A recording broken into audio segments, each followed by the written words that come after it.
I have not yet said a word about last week's NFL games, NFL Week 9. And so I want to start today with kind of a fun game. And by the way, I apologize. I didn't mean for this to take so long. The college football rabbit hole I went down put me way behind, and I apologize. That's not who I am. I do my best, and I'm sorry that it took so long to get this out. But here's what I'm going to do. I'm going to play a little game with you guys. So there are 5 games from last week's NFL weekend, this past weekend, NFL Week 9.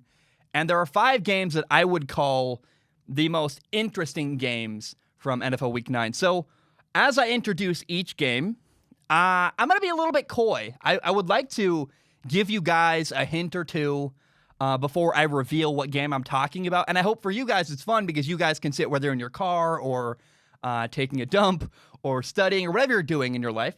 I hope that you can sit at home and try to figure out what game I might be talking about. Then I'll do the reveal. And then we will, I'll share my thoughts and analysis of the game.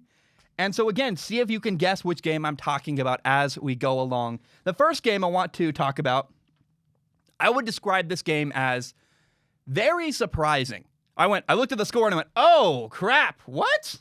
No way. And actually it made me glad that I didn't do any predictions for last week for NFL Week 9. This really should give it away. This hint right here is that it was a game between 2 Hall of Famers squaring it off. Of course, I'm talking about the New Orleans Saints who beat the Buccaneers 38-3. And there's no way you at home didn't look at that score and go, no way. Well, really? Like, what? And so I admit I did not see this one coming. Tom Brady had no touchdowns, 3 interceptions. The Saints were up 31-0 at halftime. In fact, the Buccaneers didn't score until the fourth quarter when the Saints were up 38-0. It was really bad. And first of all, I want to give the Saints credit. They played very well. I don't mean to, for me, I don't find the Saints very interesting from this game because they were great. I mean, great to me is actually never very interesting. I'm always fascinated by awful or bad or ugly or mediocre. And so, the most interesting story from this game was how did the Tampa Bay Buccaneers get destroyed? I looked at that game and went, what happened? And I watched the game, and my takeaway really was that this Buccaneers team is just so inconsistent. They lost to the Bears a while back, looked horrible. Then they blew out the Green Bay Packers and went, oh, maybe they are a playoff team. Then they looked kind of average and mundane against the Giants. Now the Giants, kind of a perfect recipe. You can explain that one away. The Giants are well coached, and they're getting better on defense, and the coach knows Tom Brady really well. And then they just got annihilated by the New Orleans Saints on Sunday Night Football. And you just have this up and down and up and down and up and down. It's like a roller coaster with the Buccaneers. I don't know. Maybe it's coaching. I don't know what to say here. It's very confusing to me. I certainly know that I don't know what to, I have no confidence now in the Buccaneers. I just don't know what to expect from them week to week. Now, this was also Antonio Brown's first game back in the NFL playing with the Buccaneers. And some people want to blame Antonio Brown for the loss. There's a funny meme going around with Antonio Brown's face, staring at the screen, what? And it's like, man, did you know it? This guy realizing that it took only a quarter and a half for him to destroy the entire Buccaneers chemistry. But I think that's kind of it's funny, right? I enjoy the meme, but it's lazy analysis to blame Antonio Brown for the Buccaneers getting destroyed by the Saints. Antonio Brown, both good and bad, had very minimal impact on the game really at all. Because the Buccaneers struggled they had blown coverages on defense. They had stupid penalties. They had missed tackles. They had turnovers. They had poor pass protection. Those are all things that have nothing to do with Antonio Brown. So you can blame Antonio Brown. You're wrong. So I want to repeat this. I still have no idea what to expect from Tampa Bay week to week. I look at them now and I go, Tom Brady even looked out of sync with Rob Gronkowski. They've been teammates together for literally years. And so if Tom Brady and Gronk don't look in sync, then I don't know what to believe about this Buccaneers team. It's also worth noting that Tom Brady continues to be unable to build chemistry with Mike Evans, their really talented wide receiver. Look, we're 9 weeks into the year. You haven't figured it out? It's awful. The Buccaneers got stopped on the goal line And on that goal line stand, 4 downs in a row, they couldn't get into the end zone. 2 of those 4 plays were fade balls to Mike Evans down the left sideline, then in the right corner of the end zone. They couldn't make it happen. I don't know how you can't figure out how to throw a fade to Mike Evans, but apparently Tom Brady can't figure it out. It's weird. Like, dude, put air under the ball. Let Mike Evans go get the ball. I've never criticized Tom Brady that heavily. That's when I go, dude, how do you not know how to throw the ball to Mike Evans? You put it up. Let the guy out jump the guy next to him. Box him out. Go get the ball. And it's weird that Mike Evans and Tom Brady still, 9 games into the year, have not been able to connect. I don't know what's going on. So the Saints dominated Tampa. They were up 38-0. And again, I just repeat, I have no idea what to expect from the Buccaneers week to week. They're very inconsistent. They're very unpredictable. And that's not at all a good thing. Now, game 2, I want to see if you guys can guess this one. It was a really close, really fun game. Maybe even the best game of the week last week in NFL Week 9. And that, I think in my mind, that narrows it down to 1 or 2 couple games. And I felt like during this game, I felt like I was watching the future of the NFL flash before my eyes. 2 future faces of the league. I'm talking about Kyler Murray and Tua Tagovailoa. The Dolphins beat the Cardinals 34-31. The Dolphins are now 5-3. By the way, so are the Cardinals. They're also 5-3. What a fun game. Oh my gosh. It came down to the wire. I mean, literally, the Cardinals missed the game-tying field goal. Then Miami got the ball. They ran out the clock. I really had a great time here. I was impressed with Tua. Tua, I think, took a step forward from his first start to his second start. He had 2 touchdown passes. Miami had some really... Chan Gailey, the offensive coordinator there, had some really creative play calls. I really respect what Miami's doing on offense, getting a lot of really good looks for Tua. By the way, Tua's hip looks totally fine. There were multiple plays where Tua ran around and extended a play or ran for yardage. On a 3rd and 4, there was a play where Tua made 2 defenders miss. He made a free rusher miss, and then he literally juked out Budda Baker. I think Budda Baker was trying to ease up to not get a penalty, but still, I mean, Tua's hip looks totally fine. Later, he ran for 17 yards and on another play for a first down. And the Dolphins created a touchdown, by the way, with, they sacked Kyler Murray, got a fumble. The Dolphins defense picked up the fumble, ran for a touchdown. So the Dolphins defense looks really good. Tua Tagovailoa looks really good. And I want to say this because I really love Kyler Murray. I always give him praise all the time. I thought there was a play that Kyler deserves some criticism for. The Dolphins, it was a key 3rd and 4 play on the second to last drive for the Cardinals. And the Dolphins defense sent a blitz after Kyler Murray. Kyler Murray had a receiver on the left, open for a first down. He catches the snap, recognizes blitz, and instead of throwing the ball, taking the first down, he tried to, and he chose to, beat the blitz with his legs running around. And he ran for 3 yards, but it was 3rd and 4. Deciding to have that strategy running rather than beating a blitz with his arm throwing, that cost him a first down. And what do I always say? I feel like I say this literally every single week on the podcast. If you're a young quarterback, learn how to identify blitzes. Always understand when a blitz is coming, where it's coming from, and then how you have to have a plan to beat the blitz. And Kyler Murray's plan was not one I was very impressed with. Hey, dude, Kyler, I love you. You got one of the best arms in the NFL. Throw the ball. What are you doing? I know you're a really talented running quarterback, but you're not a running quarterback. You're a quarterback who can run. And I really wanted to see Kyler Murray throw the ball in that situation. I thought that cost him. There was also, so Kyler Murray had that play that cost him a first down. He had the fumble that the Dolphins took for a touchdown. Now, Kyler was great in this game. He had 4 total touchdowns, 3 passing, 1 rushing. He ran for over 100 yards, like 106 yards rushing. He was 21 for 26 passing. Kyler Murray is phenomenal. However, those 2 mistakes he made, I thought, cost him the game. And the NFL has such a small margin for error. And I think that's the fumble, whatever. But the coaching point on the 3rd and 4, that's when you got to beat the blitz with a throw. And I harp on that every single week. If you're in high school, if you're in college, and you hear me talk, please, I am begging you, always learn to understand where a blitz is coming from, when it's coming, and have a plan to beat that blitz with your arm throwing the football. Okay, game number 3. See if you can guess this one. One of the 5 best games from Week 9, in my opinion.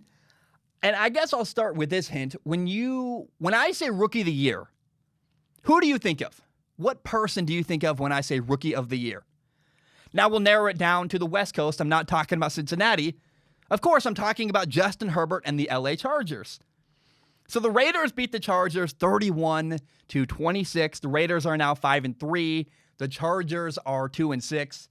The Raiders made me feel very good about, a couple weeks, like a week ago maybe, November 4th is when the video came out.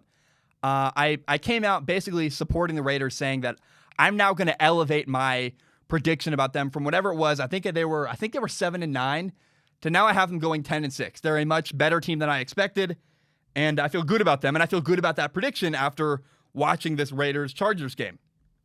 So Derek Carr, their quarterback, is playing very well. The defense makes improvement every single week. And the Chargers, against the Chargers, the Las Vegas Raiders and John Gruden's offense, they had 160 yards rushing. I feel great about that. And I walked away going, yeah, the Raiders are exactly what I thought they were. But while Vegas is on the up and up, the Chargers they're 2-6. They've lost 6 games this year. Think about this. This is a crazy thing to me. The Chargers have lost all 6 of their games by 7 points or less this year. What? Wait, every loss they have has been by a touchdown or less, and often much less than a touchdown? That's insane. They almost won this game, by the way. They almost beat the Raiders. They were at 3rd and goal with 1 second left. They threw a touchdown to Donald Parham, a fade ball. It was reviewed and actually ruled not a touchdown. There's a really telling camera angle where the ball is moving around. I felt bad. I like Donald Parham. He's an XFL guy. I was really disappointed he didn't. I believe he's from Stetson is where he's from, played college. He's like a basketball guy. He's an awesome tight end. I felt bad that he didn't get the game-winning touchdown. Would have been a really cool moment for him. And honestly, I will say I think it's good for... Look, the Chargers are building. They're growing. They're competing. They're in every single game they're playing. But I also would say that I think every time the Chargers lose a game, I go, you know what? That's good for them. That's not the worst thing in the world because they have their franchise quarterback. They are competitive. They're right in games every time. And losing is going to get them a better draft pick, whether they keep that draft pick and draft an impact player or they trade down in the draft with a team like the 49ers or the Bears who want to get a franchise quarterback. Having a high draft pick for the LA Chargers at this point when they're not in a position to make the playoffs, they're not in a position to take out, they're not really going to overtake the Chiefs right now. They need, I think, another piece or two. Having a high draft pick is good for the Chargers. Now, I will say, I don't want this to be taken as criticism. It's not. It's just my observation of Justin Herbert. Justin Herbert he's insanely talented. I think he's either him or Joe Burrow is going to be the Rookie of the Year this year when I do my NFL awards at the end of the year. And Justin Herbert is creating a ton of really big plays. But I will say he's still growing and he's still learning. There were multiple mistakes against the Raiders that cost the Chargers. It caused them to have to punt the ball away. So it's not really a concern to me because every time I watch Justin Herbert, he's getting better. He's making improvement. He's growing. But there still are little details he lacks. And I think that while he's flashy and exciting and really, he's making a ton of great plays. And again, he's probably the Rookie of the Year. There's also a lot of little nuanced things he needs to learn. And that's okay. Justin Herbert's like a sponge right now. He's taking everything. But I want to see him. I'm excited really to see where he's at in 2 or 3 years when he's gone through. Every week he learns another painful lesson, I feel like.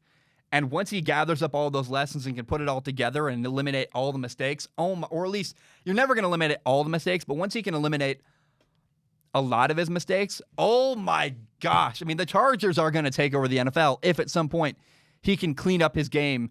It's going to be terrifying. It's already terrifying. So just think about the potential the Chargers have with their young quarterback if he can make fewer and fewer mistakes every single game. But Justin's doing a lot of good stuff. I want to praise him. And I think that the future's very, very bright in LA for the Chargers. Now, game number 4. See if you can guess this one. I would describe this game as eye-opening. This game really showed how far one team has fallen from grace. And it also featured a veteran quarterback replacing a young quarterback. And in the process of showing up and playing, that veteran quarterback, I thought actually showed up and somewhat kind of proved why that young quarterback isn't very good and needs to be better. So in case you don't know what I'm talking about, on Monday Night Football, the Patriots barely beat the Jets 30-27. The Patriots are now 3-5. The Jets are 0-9. And this game was so eye-opening in many ways. First of all, the Patriots-Jets came down to the final play. The Patriots needed a last-second field goal to beat the Jets? I could not have imagined that the game would have been that close and gone that way. So, to me, I look at that and go, yeah, the Patriots are just bad. They're 3-5. They barely beat the Jets. The Patriots are a bad football team. And I know that's weird to say. I never thought, I just, you know what? That's just what I see. Now, the Jets, I thought this was their best opportunity to win a game this year. I think they're going to go, they might go 0-16. They're 0-16, 1-15. The Jets are in trouble. They're likely going to get the number 1 overall pick, likely take Trevor Lawrence. And I thought, so the Jets quarterback, Sam Darnold, he did not play in this game. He has a shoulder injury, re-aggravated, so he did not play the entire game. And Joe Flacco played instead. Remember Joe Flacco, the former Super Bowl MVP who played for the Ravens for years, went to Denver, kind of flamed out. And honestly, Joe Flacco did so well that it made me wonder if Joe Flacco isn't maybe the best quarterback to be playing for the Jets. I thought he kind of showed up Sam Darnold. Joe Flacco was 18 for 25, which shows he was really efficient, very accurate. He had 262 yards passing, 3 touchdowns, had an interception. I thought there was a particular touchdown to Jamison Crowder in the left corner of the end zone. I went, oh my, that's a beautiful, beautiful throw. And I look at Joe Flacco and went, you know what? Joe Flacco had multiple really good throws and did stuff I haven't seen Sam Darnold do in 2 or 3 years watching the Jets. So I think Joe Flacco might actually be the best quarterback on the Jets roster. Whatever that means to you, I think the Jets want to lose, so maybe you go back to Sam Darnold. I also, I don't know here, right? Like, I think if Joe Flacco's playing better than Sam Darnold, it might also show, hey, Sam Darnold, I keep giving him the benefit of the doubt and hoping and praying he's going to get better. If Joe Flacco's better than Sam Darnold, I have no more excuses. I go, well, okay, Sam Darnold's just not very good, and I hope better coaching would help him, but he got shown up on Monday Night Football by Joe Flacco, so that's disappointing and concerning. Now, also, I want to give a side note. Shout out to Frank Gore. I never would have thought that Frank Gore was going to play as long as he's played this year. A few years ago, when I started Strong Opinion Sports, I remember one of my early topics was, talking about whether Frank Gore was in the Hall of Fame conversation. But it was already a conversation. Now, years later, he's still in the league. He's still playing well. And I think, very easily, Frank Gore absolutely is a Hall of Fame running back the minute he retires. So maybe even first ballot. Literally, he's that good. So I just walked away. Joe Flacco's better than Sam Darnold. The Patriots are bad. And Frank Gore unequivocally is a Hall of Fame running back. Game number 5. Try to guess this one. This game left me very, very impressed. I walked away going, oh, hey, here's a team with a bunch of weapons that nobody really talks about. And here's another hint. The rebuild is working. And here's maybe the tell. If this one doesn't give it away, you're probably not going to get it. It was a rookie coach against Big Red.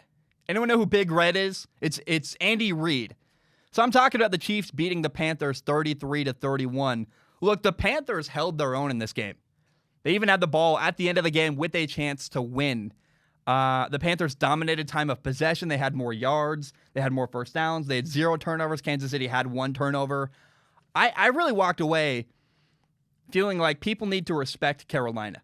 They have Christian McCaffrey, and when Christian McCaffrey's healthy, they have a total of 5 really good offensive weapons. Christian McCaffrey, Curtis Samuel, Robbie Anderson is a guy who came over from the Jets who got a big contract, and I went, I really looked at that and went, is Robbie Anderson really worth the amount of money they paid for him?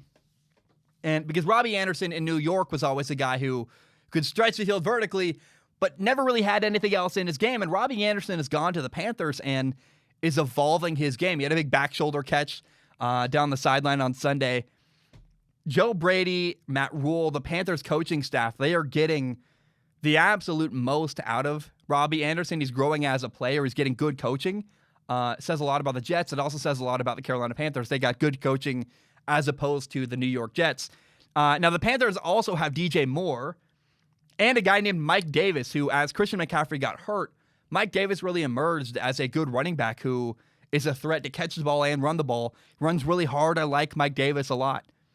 So the Panthers had multiple fourth down conversions. They had a really good, gutsy and daring fake punt where the punter caught it, threw the ball over the middle. I went, oh my gosh, that's awesome. That's ballsy. It was in their own territory, I believe. And in the end, the only thing that really tripped up Carolina, you have to play your best game to beat the Chiefs, and they had too many penalties to win the game. They were tripped up by, Teddy Bridgewater, even in a press conference this week, came dressed as a ref because it's like, yo, we got to have fewer penalties to win games. And so I think if Carolina there was a couple drives that got ruined by penalties, and if they hadn't been ruined by penalties, they might have actually gotten the Kansas City Chiefs. Now, look, the Chiefs are so good, they're almost boring in my opinion. Because KC has a great coach. They have a ton of good players. They have Tyrann Mathieu, who I love watching. He's maybe my favorite player on the Chiefs, actually. And KC has the best quarterback in the NFL. And when you see a team that's likely putting together a Super Bowl run, I hate to say this, but I don't find amazingly talented people as interesting as I find average to mediocre or bad. I think a train wreck or average is way more fascinating to me because the Chiefs are going to get their time. In the playoffs, when the Chiefs are rolling through teams, we're probably going to talk a lot about Kansas City. For now, this time of the year is my time to talk about the stinking Jets, or, are the Browns going to be good, or the Panthers? And so I found myself covering Kansas City very little in spite of how impressed I am with them, just because I find them so dominating, they're not actually very interesting. It's a weird space to live in. Now, two teams this year have really challenged Kansas City.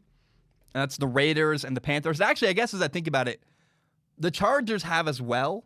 Either way, I think that the Chargers, I think, took them to overtime, actually. I walked away from this game feeling like you got to give the Carolina Panthers respect. They're playing very well this year. They might not have a winning record, but the rebuild is working. They're turning things around, and oh my gosh, I can't wait to see what the future holds for the Carolina Panthers. They kind of remind me of the Miami Dolphins last year, where the Dolphins, they might not have had a great record, but I walked away going, that's a well-coached football team that's competing and winning games and getting better. That's exactly what's happening with the Carolina Panthers. They deserve your respect.